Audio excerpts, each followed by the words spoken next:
AI is pretty fucking important in video games. It can make or break immersion as well as make or break the challenge at hand.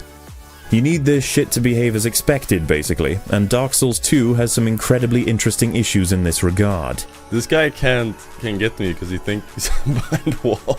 But let's check the official Dark Souls 1 wiki, and how to farm some souls in this game. So equipping everything for maximum speed is best. As you approach the stairs, run to the right of them and push your character into the corner between the base of the stairs and the ledge of the cliff. As the enemies approach, their AI pathing will lead them up the stairs, and then over the side to get you. They should then glance off your head, no damage, and fall to their doom. Keep your shield up, and face the cliff. If they do land, one blocked swing will force him over. Use the camera to watch for the approaching NPCs. If they get stuck on trees and turn away, leave the corner and run out and circle them again to get their attention before returning. They will always exit the forest area well away from the cliff, thus forcing them to take the stairs as they approach and fall when they reach you. This nets 7,000 souls with almost zero risk. Even if you fail, your bloodstain is always within sprinting distance. Alternately, instead of running back to the stairs, you can keep running along the cliff towards the direction you'd be coming from if you came from Darkroot Basin. If you follow the cliff to your left, you should eventually be able to tell where there's solid ground under the ledge, since you'll start seeing trees again. Drop down to the right of the leftmost tree and walk left around it, and you'll end up in a small crevice between the cliff wall and oblivion. Just like with the stairs spot, the chasing NPCs will go flying right off into the void. This is slightly faster, but the walk back to the bonfire is longer, so it's better if you have access to Homewood. If you don't have Homewood and you are confident, you can jump off the cliff and pick up your bloodstain each time you head out. AI is pretty fucking important in video games. It can make or break immersion as well as make or break the challenge at hand. You need this shit to behave as expected, basically, and Dark Souls 2 has some incredibly interesting issues in this regard.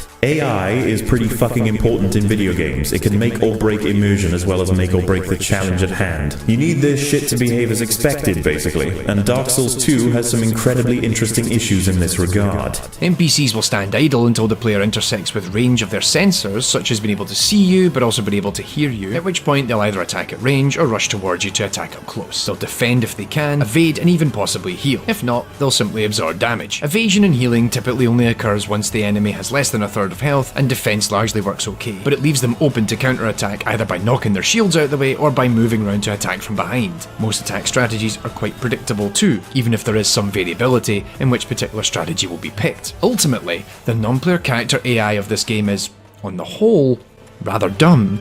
You need this shit to behave as expected, basically.